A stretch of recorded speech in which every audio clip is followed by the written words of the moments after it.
This podcast episode is perfect for real estate agents looking to elevate their marketing, attract more clients, and scale their business to the next level without working 24/7. Today, we're joined by a true industry leader, Ali Reda, a serial entrepreneur who mastered the art of building and growing real estate businesses. He's led over 350 agents at the KW Lakes office, built a mortgage team that generated over $150 million in annual volume, and launched Taylrd Real Estate while still running his other ventures. Let's see how he's rethinking real estate marketing. You can be arrogant enough to think you could do somebody's job better than they can. Our farm was 400 houses. On month 2, we had somebody reach out and we listed their house and sold it. Technology is there to enhance, not to replace. What can I put on somebody's doorstep, or what can I hand somebody that's just gonna pique their curiosity to get them to look? We can create some evergreen content and we can start moving it around. I only follow a handful of real estate agents now because it keeps my mind clear. The key to marketing is how do you... Ali, brother, good to have you here. Welcome to episode 4 of the Rethink Media podcast. Absolutely, guys. Thanks for having me. Appreciate it. Yeah. Absolutely, it's an absolute honor to have you here. And Thank you. Chit chat. Chit chat. All right, so kind of getting into it. You know, you're a successful business owner. You got all these different avenues, but one question, we can get into all that later, but one question that I want to get into right away is kind of content and what that kind of looks like for you, and how did you kind of get started in the content space? I'll tell you what, man, I'm kind of, you know this about me, I'm kind of a visionary, right? I get ideas in my head and then I rely on people around me for execution. So as it relates to content, I kind of relied on people like you to point me in the right direction to execute what I wanted. What I had in my mind is I know that, hey, I do really well when I'm in front of people, right? When I'm sitting down in front of somebody, it's easy to establish trust and rapport, and I trust in my expertise and what I know to be able to get them where they want to go. The key is being super old school that way, you don't have as much coverage. You can't hit as many people. You can't hit as many avenues, right? So I had Will, who was helping me do some other stuff when I was leading the Keller Williams office. Yeah. And that was just like strictly social media stuff. I was looking to recruit people. When we launched the real estate business, I had the idea, right? And of course, you guys were already in my hemisphere at that point. And I put that idea in front of you guys. You're like, hey, what if we did this? And again, boom, right? That's how it all started. Yep, and that was with us two working together with you as a group. That was the first video, was that Taylrd Real Estate kind of launch video, right?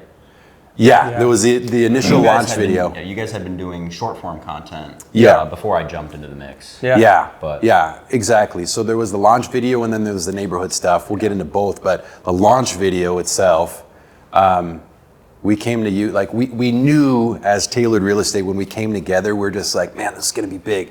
And how do we make a splash? We know that when people find out, it's gonna be a splash by itself, but how do we really make the splash that we want? How do we come and deliver the image that we want? You know, and how do we make it kind of seem like there's all this suspense is building up and then like, boom, there it is. Yep. You know, and garner as much attention and the type of attention that we wanted. And that's, I mean, gosh, like we still to this day still use that video and we still get comments about that video, and people that I haven't seen in a while, they'll be like, oh my God, that video was killer. Who did that for you? It's awesome. Yeah. So it was amazing. It was beyond expectations. I had a vision, and what I pictured in my head, like, and what actually ended up happening was so different. Like it was way beyond what I expected. That's awesome. Yeah. I appreciate you saying that. That's really nice to hear. As content creators, we're able to kind of bring your vision to life. Like you said, you had this vision. I remember that first meeting, you had that vision, and we just kind of helped you ideate, or whatever that word is. Ideate. And just create the dopest video ever. Yeah. And it was, and it is. And I still look for like little spots where like, where can I stick this in? Like, where can I, actually the other week I had a guy who was like, it was a new client. And he's just like, hey, you know, like, I want to know a little bit more about you guys, like why the team, you know, this and that. And I was like, I might have a little something for you. here, watch this. I'll call you. I'll call you later today. And it was dope. It kind of delivers our message in a really cool, visually appealing way, but it explains the dynamic of why we put the team together, which is the most important thing. Yeah. Yeah. And what initially made you choose us over, maybe some other agencies or media companies? Honestly, man, for me, there's so many shiny objects in our industry, and there's so many people that I do video and I do this and I do that, and you should try this and you should try that. I think it was the very easy, non-aggressive approach.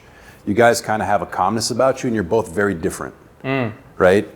So obviously I met you because you're an agent, right? A real estate agent, and that's how we first got connected. And when you started talking about video stuff, you weren't trying to sell me on anything. You were just kind of sharing knowledge. Yeah. And that's the same approach that I have with anything, real estate, finance, leadership, anything that I might be educating about. It's my same approach, so I appreciated that. And it was very easy, So we said, okay, let's give it a try. And I mean, the product speaks for itself. Yeah. And then once we started getting off that short form and we started doing, stuff with more production value, then it was like, okay, here comes Jack into the mix, right? Yeah. And you guys play off each other super well. And I mean, the product speaks for itself. That's really what it comes down to. Yeah. All comes down to rethinking business, rethinking media, bro. That's kind of in the name, and that's what we pride ourselves on, is trying to rethink the way video is done and how we can make a product for our customers. And Yeah. What's cool? I like seeing anybody who's passionate about what they do, geek out. Yeah. And there's those little moments, because a lot of the time, especially with our team, for instance, myself, TM, and Wally, we're all super high drivers. So a lot of the times when we're hiring somebody to do something for us, they're like, hey, what do you want us to do? What do you want? You know what I'm saying? Yeah. When really, because our minds are in other things, the lead generation. That's what my mind goes into, is how do I build this team? How do I build this business? How do I lead generate to get the business to a certain point, the finances of the business? That's where my head is.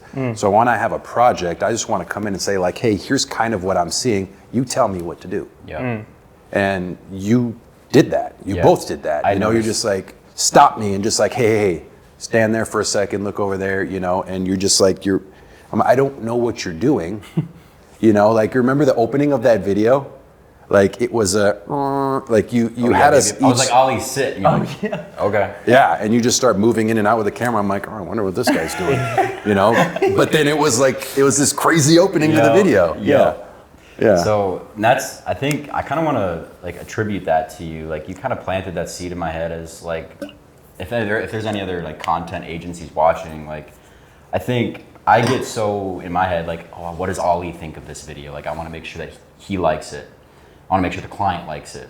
But when you were telling me dude, just do your thing, I trust you. It was good to hear, because that is almost kind of our job as a media agency, is to put our ideas into the video. Not because you're not the content guy, but we are. So it's our job.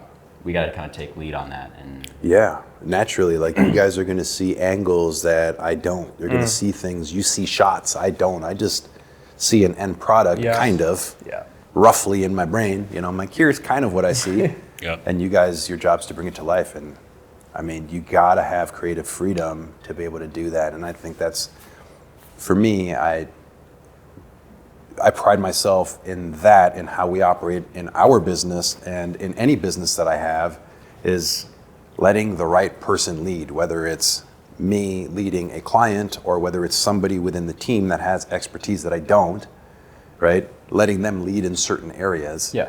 You have to be able to do that, because that's when cool, amazing, really, really high level stuff comes to life. Delegating tasks to the right people. And it takes some pride to do that too. It takes pride to delegate your tasks to other people instead of saying oh, let me do everything. You have the ability to pick out the right people and it's learned over play to time. their strengths. Yeah.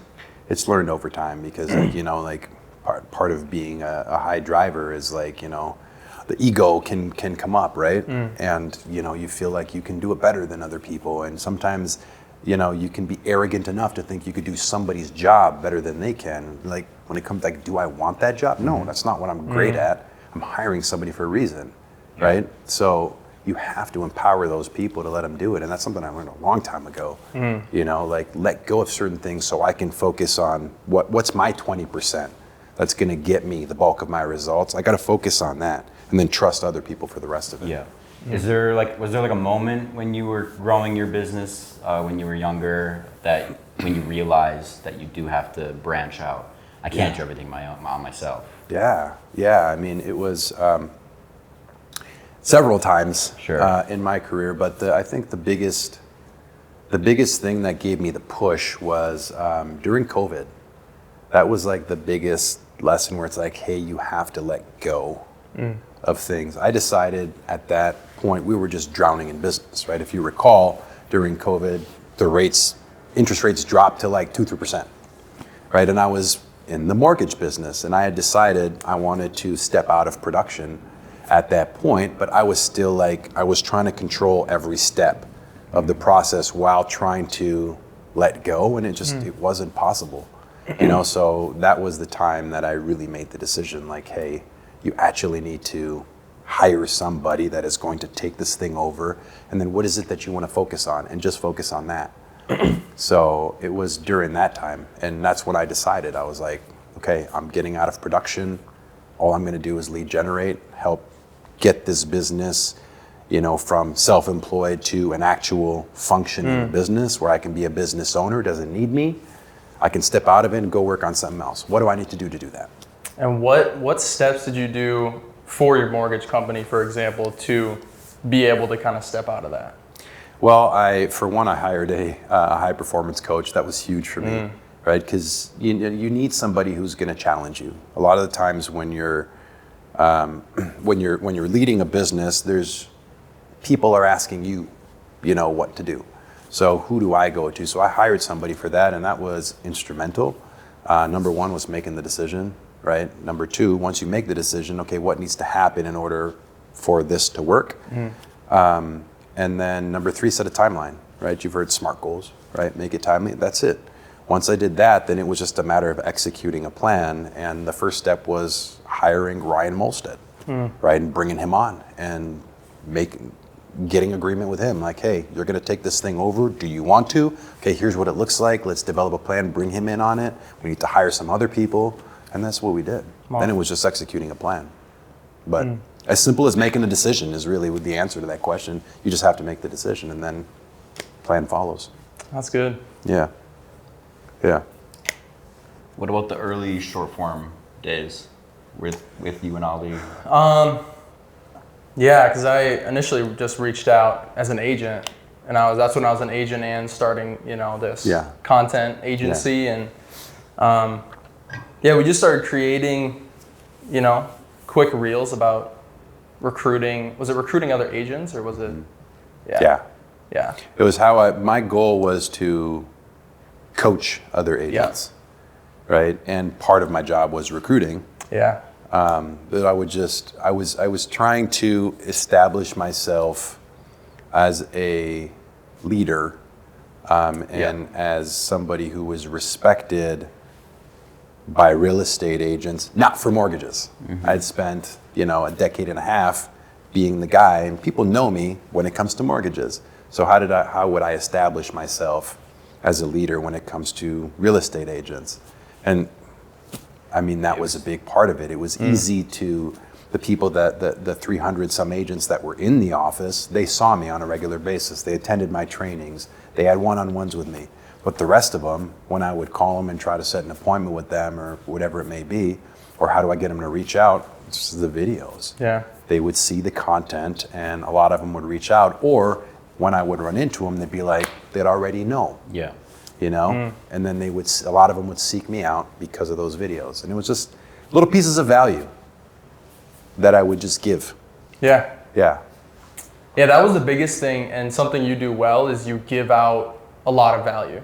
I think a lot of business owners are afraid to give out too much. Yeah. But you give out enough, and it makes people trust you more and want to give you business. So And it also builds your personal image as well, too. So Yeah. you're almost killing two birds with one stone there. Yeah. I remember an early conversation Will and I had, and I was like, hey, are we giving away too much like in these videos? Like, should I like say like, hey, book an appointment with me if you want to get like the answer to this question? Will's like, no, man, like you gotta give it out. You gotta give it out. People are gonna come to you for like the actual personalized touch and the accountability and to build their personal plan. But you gotta give away stuff. Nobody's gonna reach out and be like, hey, can you, that one video, like, can you give me the answer to that? So that was actually, because I don't understand that stuff. I don't understand like what makes people click, what makes people watch it all the way through. I don't, relied on you guys for that, and it worked. Yeah. And kind of going more into what we've done for you and with these new videos. Could you touch on these? What do you call them? Mystery boxes? I know. I think you guys might have coined that term, but again, it started with an idea, and I was thinking, okay, we're launching this real estate business. Niche. Right? How do you niche down and focus? Like if you're trying to help everyone, you're going to help no one, right? So what's going to be my niche? And the biggest thing for me was a geographical niche where I spend most of my time, where my kid attends school, where I live, where I go to the park, where I, play sports, where I go to the gym, where I, that's where I spend most of my time is in Eden Prairie. So I said, okay, well, if I farm this area, that's what you call it in real estate, is you're going to farm the area, right? What are the things that I'm going to do that's going to make me stand out? So I sat, as I do, I have a brainstorm session and get a whiteboard out and start putting stuff down. And I came up with this idea, right? Where, okay, what can I put on somebody's doorstep, or what can I hand somebody that's just going to pique their curiosity to get them to look? Because everyone receives postcards, everyone receives mailings from real estate agents. What's going to make this thing stand out? So we had this really cool idea, and well, I think it's really cool. We had this idea of this. It was like a box. It looks kind of like a little, like almost like a jewelry box, not small like a ring box, but like a necklace box. And it was just black, and it was branded. It had the Taylrd Real Estate logo on the front of it. Wasn't addressed. It was just a blank box, and you open it up, there's a QR code. Right, and that QR code, we said, okay, hey, if that landed on my doorstep, would I scan it and see it just out of curiosity? It's like, well, it looks legit enough. The presentation was nice. Like, yeah, I think I would. And we did a little market research, asked some people. I said, yeah, I would open it up. And then we brought it to you guys. We're like, hey, would you guys look at this? And you said, yeah, absolutely. And then we started ideating, okay, great. Now, what do we do? What are we going to say? What are we going to, and that's what kind of brought it to life. And she said, okay, we have to have some sort of a splash, right, in the beginning. And it's like, hey, letting them know who we are and what we're here to do. And then after that, what's going to be the consistent thing that we put out every month to them. And it was great, and it worked out really well. You guys brought that vision to life, as you guys do. And we got, I think, month 2. Normally farming, by the way, like when you're farming an area, it's one person, the stats are, one person needs to receive 12 pieces of mail, right? And if you do that with 50 people, so 50 people receive 12 pieces of mail, one person's gonna reach out. That's the stats, right? On month 2, our farm was 400 houses. On month 2, we had somebody reach out and we listed their house and sold it. Wow. Month 2. Yeah.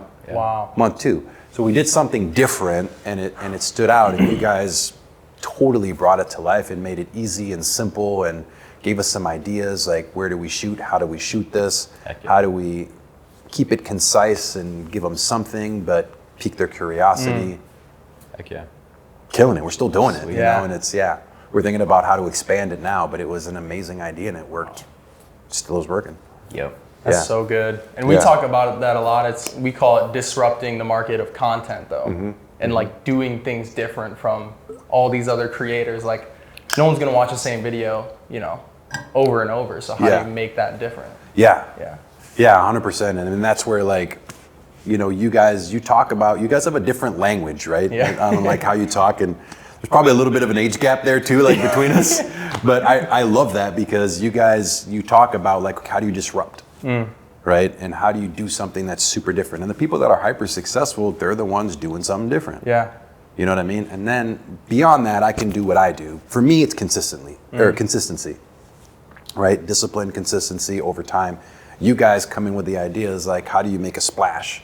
And how do you do something different that people are going to see? And that's, I think the two together, you take the consistency and the splash, and how do you do that? And how do you create something cool that's going to get people's attention? You're going to win. You're going to win. So good. Yeah. Splash. That's an interesting term. How have we splashed? How did we make their video splash? I think you should touch on like just your creative process behind the main video. How long do you want this podcast to be? I know, we can't go too deep. Yeah, bro. Let's take a look into the mind of Jack. Yeah, it's so funny because I feel like I'm a quiet guy. So like I think back to that Taylrd launch video, and we're all in that Zoom meeting, talking about ideas, and I'm just like, yep, let's just book a date. Let's just go shoot. And it's like I have a hard time kind of like articulating my ideas. Yeah. So I don't know. It's just like a combination of everything. Like I take pride in the quality of my stuff. Like I want to do things the right way. I don't want to cut corners. That's my biggest thing. And it's just like our name is called Rethink Media. It's just rethinking the way video is done and how can I tailor it to Taylrd Real Estate. See what you did there. Okay. I see what you did there. Actually though, like seriously, it's like how can I pick up the vibe off of you, Wally, and TM, and then I create a video kind of around that too.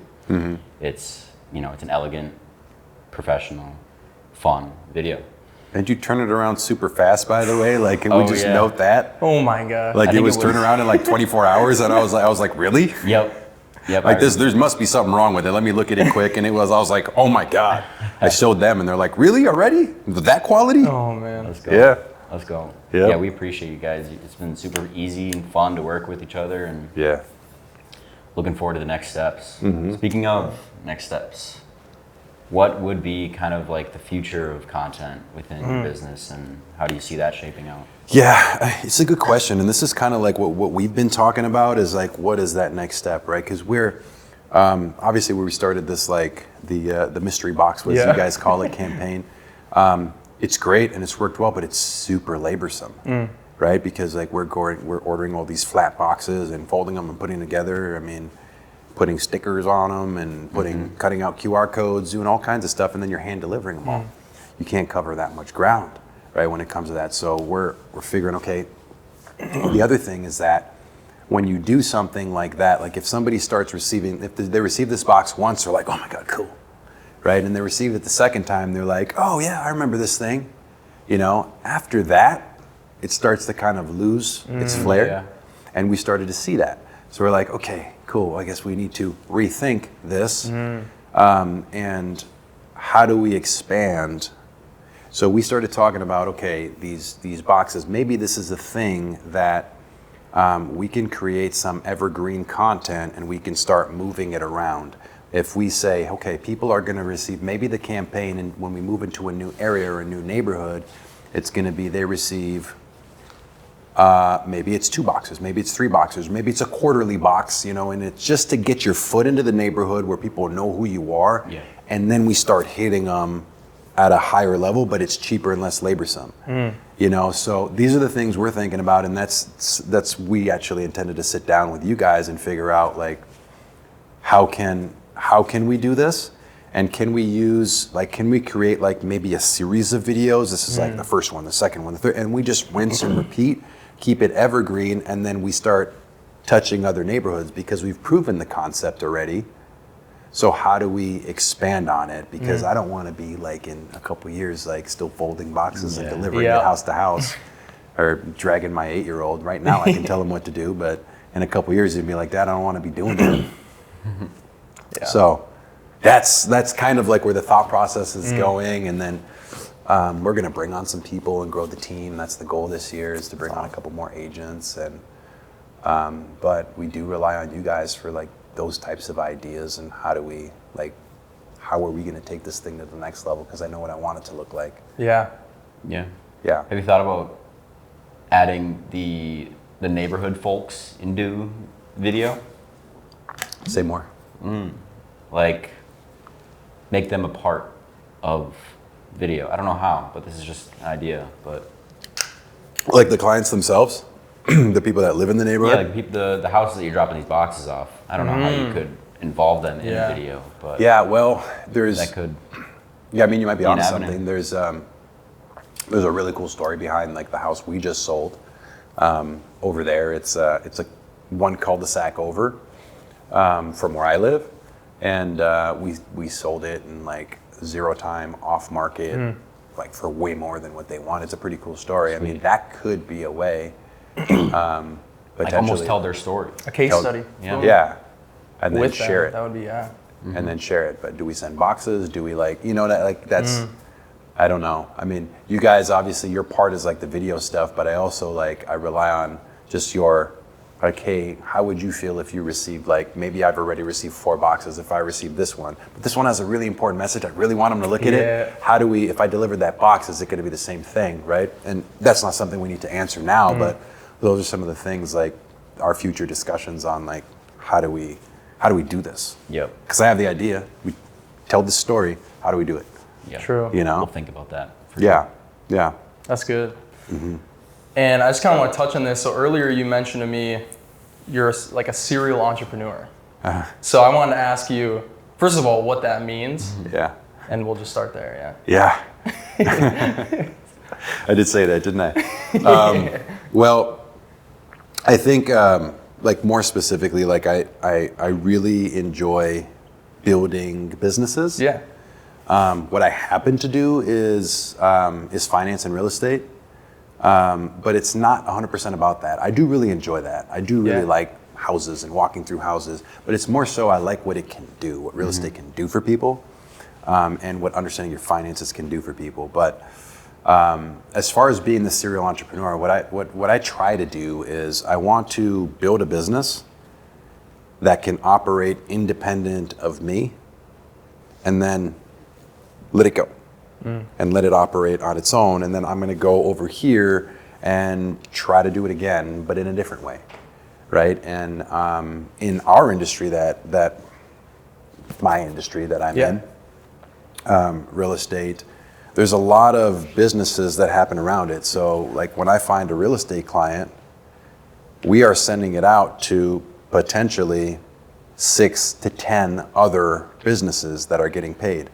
So how do I create, like, one feeds the other, feeds the other, feeds the other, feeds the other?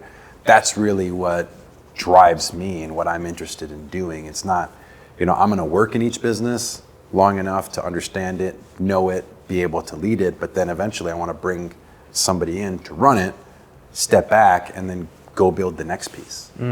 That's kind of what I mean. And that's like, that's what keeps me up at night, right?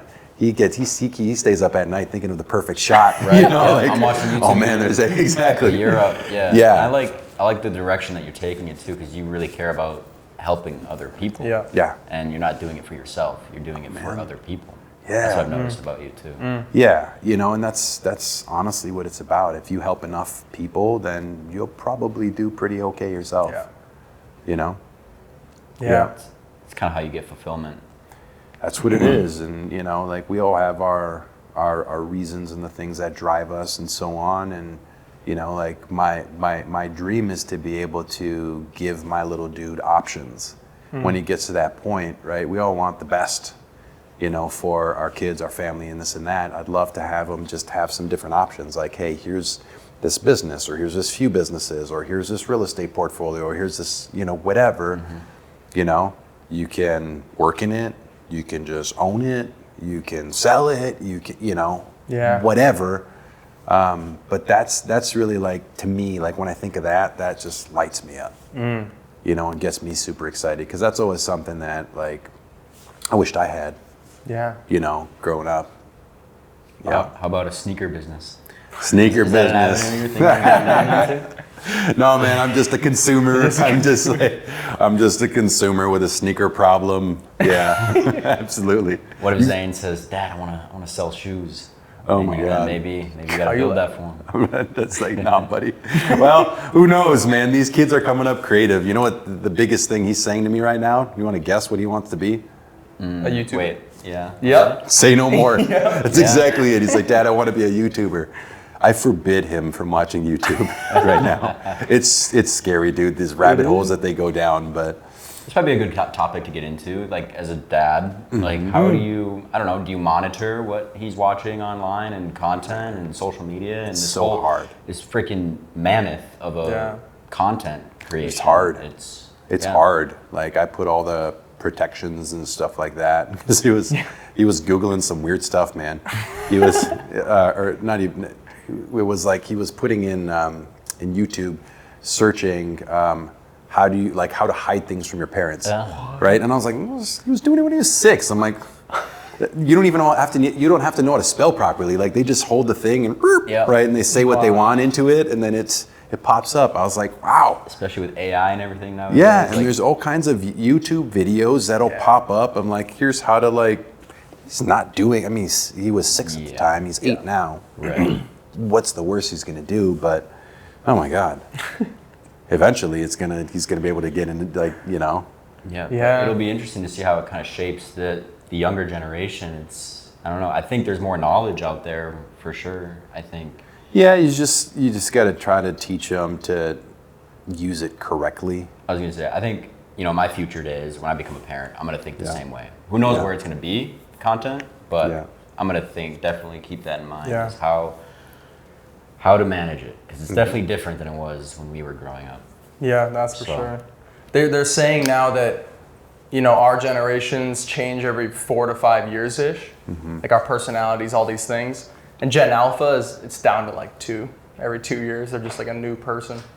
Because technology is moving so fast. Yeah, and just the things they're consuming, it's just changing them. It's scary. So I was sitting in a seminar recently, and something stuck with me. They said that our brains, how much we're kind of on overload on what we can consume, right? So like when I was growing up, there was only so much data you would take in. Right now, the amount of data you take in a given day is like something like how much you would take in like a month back then. Yeah. Because you're taking in a day, and our brains haven't adapted. That's why like a bunch of depression and all stuff is happening, because we just can't process You're that getting much. a ton of dopamine every day. And Oh my God. Yeah. Yeah. Yeah. It's like once you put your phone down for 10 minutes, and it's like people are depressed. It's like, what do they do? But Yeah. Or you freak out because you left it at home. How do you operate? Yeah. With that, are you guys using any AI, or, how are you guys going to implement that in your business? Yep. We've been using it a little bit. So some of the stuff is like just getting information. How do you get it? Yeah. And the other stuff is like we're having it like write out descriptions. We're having it write out emails. We're having it write out marketing content. Write out stuff, the captions, for social media. Like it's actually been pretty useful. TM's been diving into it like big time. Sweet. I've noticed like her replies to me. I'm like, okay, that's not you. That's not you. You didn't write that. she's like, you like it? I'm like, yeah, it's absolutely great. It's perfect. So, anyways, that's how we've been using it. We'll see what happens. Yeah. Yeah. Yeah, it's gonna be interesting. Yeah. What would your advice be to people starting off in your industry, in your field? Like, what can they do to get started, or what would you like to have known when you were starting? I think the key is like there's so much out there as far as like things that can distract you. There's so many shiny objects. There's so many people who want your attention, and it's just wild. Like right with our devices, like what we were talking about, like the key to marketing is how do you grab and hold somebody's attention. So there's so many people that are jockeying for your attention constantly. I think no matter what it is that you're doing, you have to focus down on the basics. I think technology is there to enhance, not to replace. That's how I feel. I'm sure there's a lot of people that would feel differently, but technology does not replace humans. That there's a certain touch, there's a certain feel that we bring. I can type all my questions into AI that I ask you guys, and I'm not going to get that same feel, that same sense of confidence as when I see you guys behind the camera doing your, you know what I mean? That to me is, I feel, okay. Yep. You know, I feel calm. I feel like I have the right situation and the right people around me. And it's the same thing no matter what you're trying to do. Like, it's consistent behavior over time. Decide that what it is that you want, put a plan in place, and then just put your head down and focus on that plan. Don't pick your head up, you know, too soon and try to readjust or stop what you're doing. It's consistent behavior over time. You're going to win. Doesn't matter what you're doing. Love that. That just fired me up. That's good. Seriously, dude, that was like a motivational speech. I love it. I mean, I think just like us two growing our business, I just love that motivational aspect too. And like, how do you have the right mindset going in day out? Kind of, you have this big goal of what you want to do, but just kind of trusting the process day by day, building it one step at a time. It's important to think about. Yeah, 100%, man. Yeah. I think that's the edge that I've had and that I've had to figure out. Because growing up, I was surrounded by a lot of like very scholastically high performers, people that were like, they were going to school and they were going to college and they were getting master's degree and doctorates, and that was just never my vibe. So I had to kind of figure out like, okay, how can I win? Because that's not my route. You know, and that's what it was. It was just consistent behavior over time. I'm like, hey, you know what? I know I can run fast, and I know that I've got a head start. All these people that are going to school, doing all this stuff, spending money on, you know, fancy degrees. I can start sprinting now, and if I do that, I'm not going to look back. And then after that, you start realizing, okay, what are the things that get you success? What are the things that make you win? And you just focus on that and let go of the rest. And you then you find that you don't have to sprint. You just have to stay at you just have to walk and just keep moving. Just don't stop. Just keep walking. Find something that you love and, like you say, consistency. It'll come. Did you grow up in the States? No, I grew up since 1999. Right, it's probably you guys' birth years. I'm kidding. No, I'm really not. No. I'm 2000, so. Okay. So it's there you go. So for you guys' whole life, I've been in Minnesota.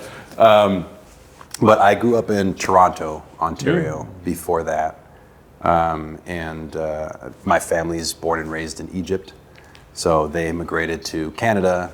I was there until I think I moved here when I was 14, 15. At the time, same year you guys were born. And then did you go to college right after high school? Nope, I didn't graduate high school on time.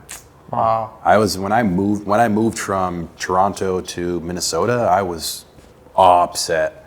I was a soccer player, and that was the thing that kept me straight, and I lost that because at the time, like, soccer wasn't a big thing over here. So I lost the thing that was my thing. So I had to figure out, like, okay, well, what is my thing? Do I have a thing? You know, and you going through all that as a teenager in a different environment, you know, trying to make new friends and this and that, and that's what it was. So I've been here since '99. Wow. For the most part. Yeah, it's an awesome story. I think a lot of people can relate to that. Growing up, high school, seeing their friends do this and that, and you think like, did you think that they were better than you? Those kids that were going off to school and. I felt really insecure about like what I was here to do, because I told you I was surrounded in my family by high achievers from a school standpoint, right? They were all were excelling, and I didn't even graduate school on time. I started working when I first came to Minnesota because I just wanted independence from my dad. Like, I didn't want him to have control over me, so I was trying to like, well, what do I need him for? I need him for sure, like, to food and shelter and, you know, all that stuff. I'm like, well, I can fix that, you know. So I started working, and after I'd get done with school, I'd go and work, and that was my focus. And then eventually I was skipping school to go work because I liked getting the money, right? Because it gave me that independence. And eventually, like, I ended up graduating, but it was 2 years after I was supposed to graduate high school. And then eventually I ended up getting a college degree, and it was just because, I mean, honestly, if I could do it again, I probably wouldn't have done it. It was more like I just wanted to check a box because I felt shame in my family not having the college degree, but it cost me 80 grand. Yeah. Right. I had to buy and sell my first piece of real estate and over a couple years and fix it up to pay off those student loans. I could have done a lot of other things with that, you know? Was it almost kind of like a, okay, watch me type of moment? Like, Kinda. Yeah, I don't know, I kind of relate to that Yeah. saying too. It's Yeah. like, I don't know, just maybe not, like you said, insecure. I was insecure about, Yeah. maybe I'm not good enough, maybe I'm not doing the right things. Yeah. But it was like a, okay, watch me type of Yeah. moment. It's Yeah. like, okay, I'll prove you wrong. Yeah. And yeah. Yeah. Same thing, you didn't go to college. So That's why I really relate to that. Like, and I can't imagine during the time that you had to do that, because even now, it's becoming a little more acceptable. Yeah. Like back then, it was like if you don't go, you're a failure. It's like, Yeah. wow. that's just the Especially in Middle Eastern culture, I will tell you, dude. As Arabs, man, like I remember I would go to family functions, and my dad's cousin, right? He kind of looks a little similar to my dad, except he's got curly hair, and he'd be like, come sit down next to me. And I'm like, oh God, here we go. Yeah. Right, he sits down, he's like, all right. He's like, what are you doing with your life? That's what he would say, but in Arabic. Wow. Right, and I'm like 14, 15-year-old, I'm like, I don't know what to say. Like, I don't know, I'm going to school, like I'm playing some sports, you know, Yeah. like, and he's like, you're gonna be an engineer or a doctor? And I was like, gosh, is there an option C? There isn't. Wow. There's no option C. You're gonna be an engineer or a doctor. Wow. I'm like, well, neither. I'm gonna go into business. And he's like, there's no such thing. Wow. Yeah. So back to your like Yeah. watch me moment. Yep.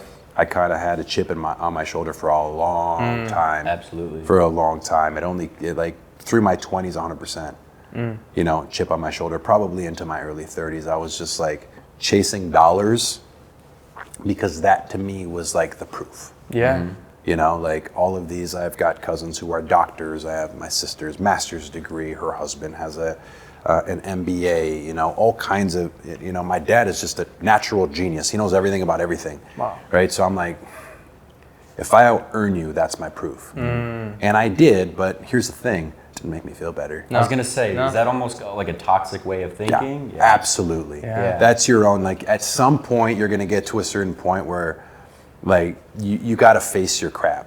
You know, you gotta face your demons, and you know, you get to that point. For me, it was having kids, like having my son, it's a mirror in your face because all of this stuff, like we project our insecurities on our kids. And then all of a sudden you see your kid acting a certain way. Here's this 2, 3-year-old, 4-year-old acting a certain way. You're like, oh my God, I did that. I did that. That's crazy. So it makes you start to face your stuff and like, oh my God, okay, I need to readjust.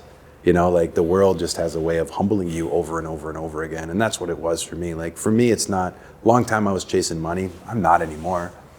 You know, it's still important. I'm not Yeah. gonna say that, you know, like I'm super passionate and I'm gonna, you know, just be barely on the poverty line and I'm happy because I'm fulfilling my, no, money is important, Yeah. you know, but it's not the most important not thing. the That's driver. good. That's That's it. good. Driver. That's it. I know that it'll come. Yes. Right. I know that it'll be there if I'm doing the things that I'm supposed to be doing.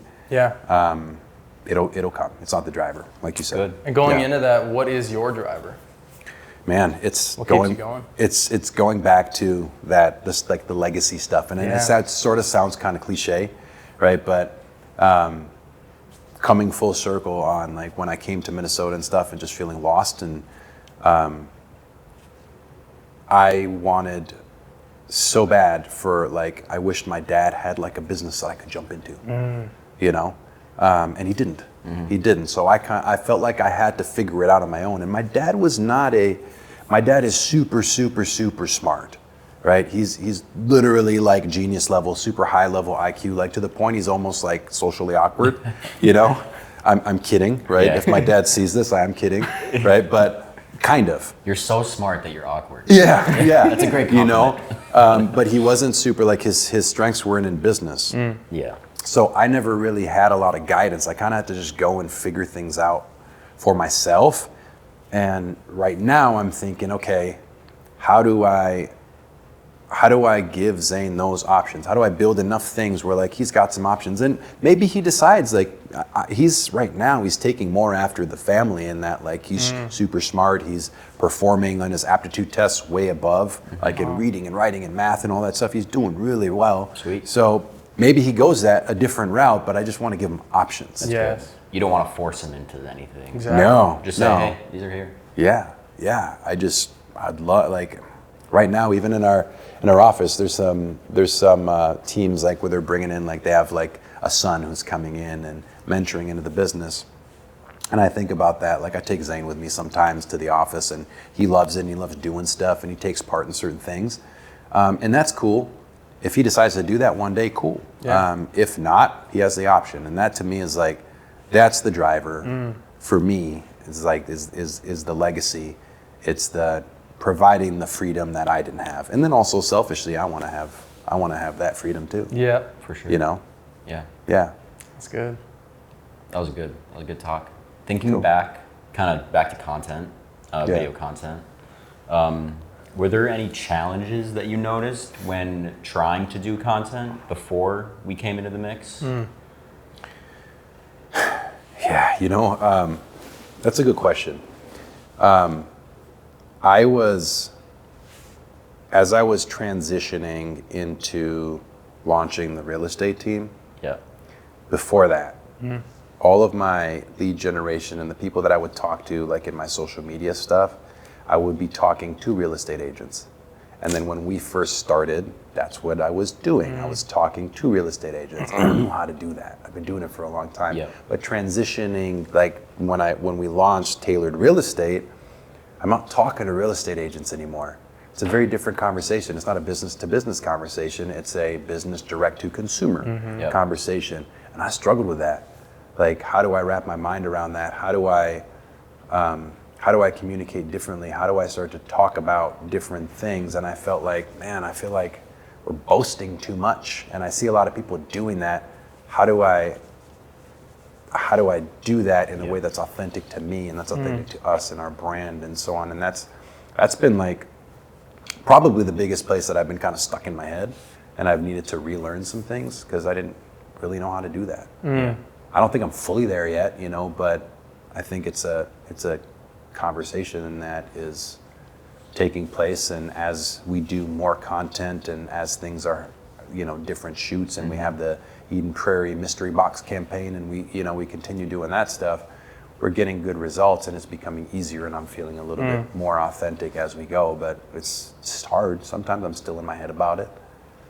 Yeah. Do you find like that business owners receive more logically? So you're like teaching them almost like this is what you get, versus direct to consumer would be more emotionally?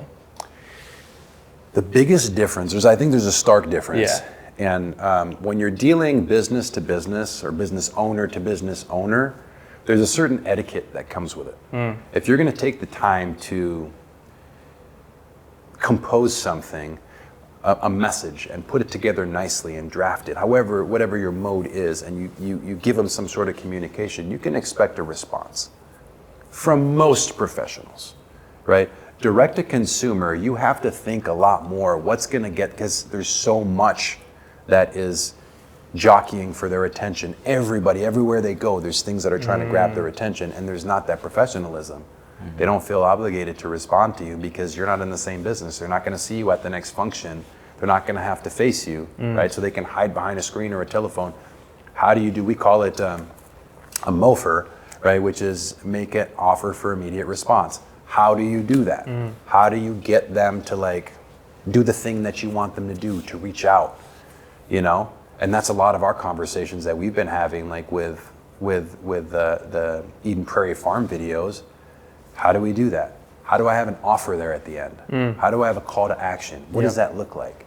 What do I want? And that's where you guys start asking me, like, hey, what do you ultimately want? I'm like, well, good question. I want business.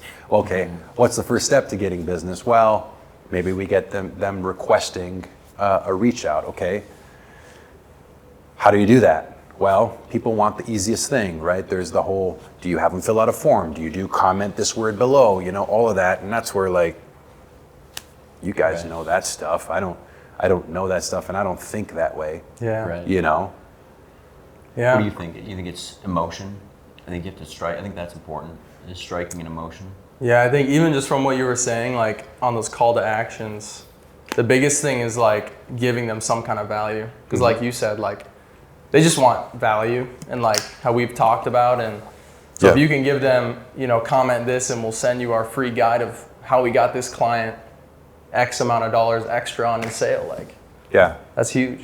So. Yeah, it's wild because when you guys sit and tell me like, hey, here's this thing like that is value, I'm like, really?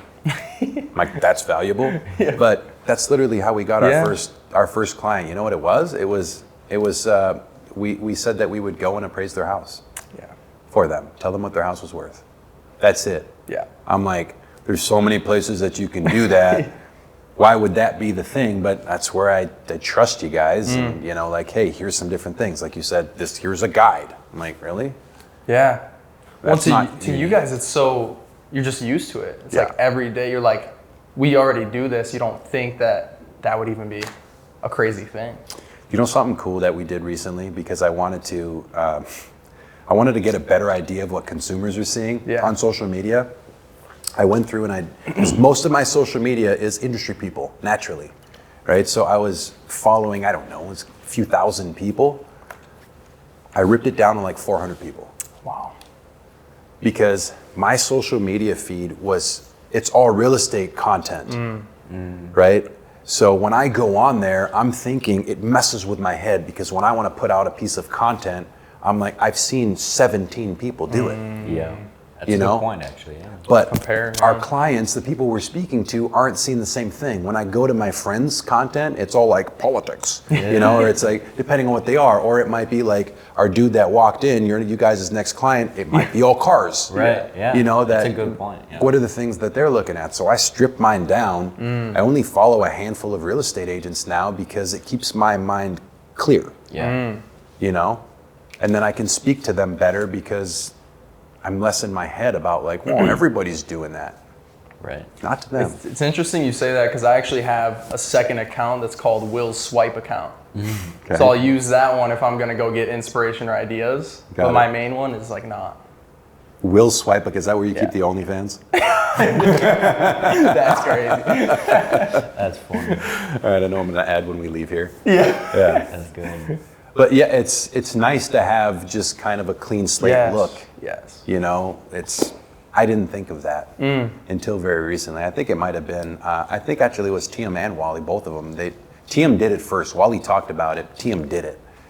And I followed suit right afterwards. It was great. Yeah, I love the team that you guys have over there. Do you want to talk about kind of how? The dynamic? Yeah.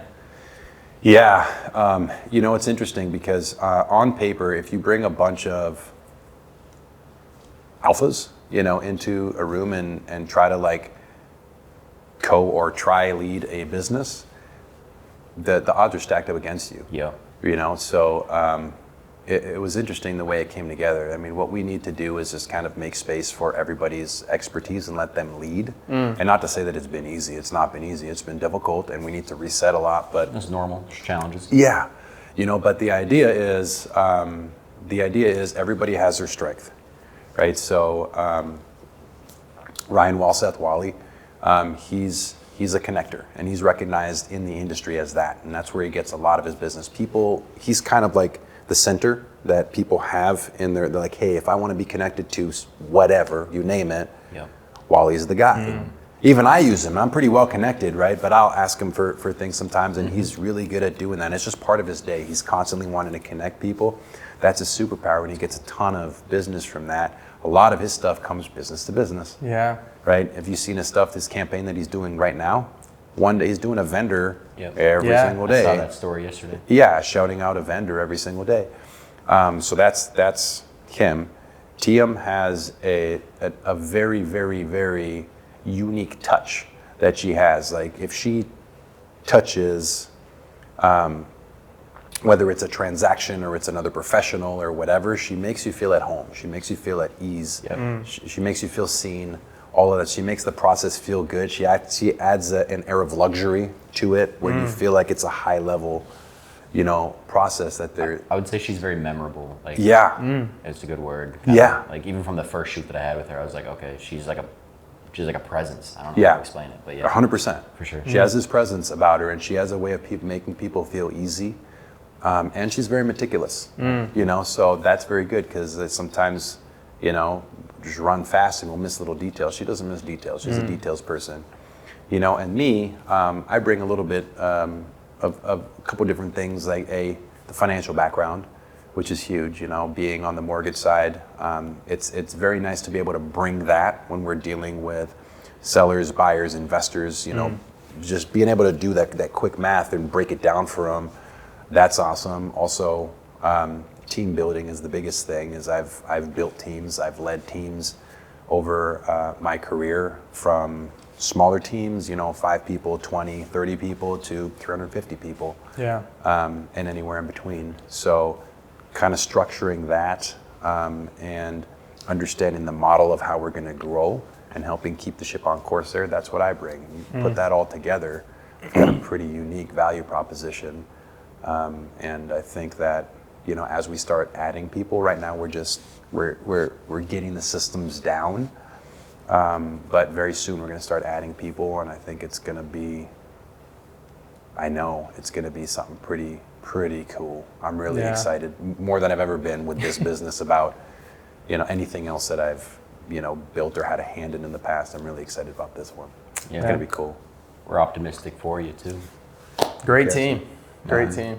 Well, you guys are part of it, man. You guys are intricate. You guys launched us, Yeah. Proud to be in the mix. Yeah, absolutely. Sweet. Well, yeah. First, we want to just say, is there anywhere people can find you, or what's the best place? Yeah, let's Go ahead and plug yourself. Give my address, give my phone number. Social media. What is my handle? It's Ali Reda. Look me up. There's not a lot of Ali Redas. ALIREDA. Find me on Instagram there. I think it's Ali Reda Taylrd Real Estate. Otherwise, Google me. I mean, I'm very Googleable. I make it my mission to be findable and Googleable. Look out for the Taylrd Tesla. Look out for the Taylrd Tesla. Yeah, exactly. There's that too. So you can find me, and I'm always open to people reaching out to me. No matter what it is they're doing. It doesn't have to be a client. I mean, I have people reach out to me for all kinds of different things, and I just I love sharing my experience, and I also love hearing other people's experiences. And just jamming. I call those jam sessions. You guys have taken part in a lot of our jam sessions. Love it. Yeah. That's awesome. And do you want to shout out? Oh yeah. Shout out Lansby for letting us use this beautiful space. Looks great. Yep. Beautiful. Anyway, Ali, thank you so much for coming on. Yeah, absolutely. It was an honor to have you here. It was a good conversation. Cool. Good value. And wrap it up. Thanks for having me, guys. Yes, sir. All right. Cheers.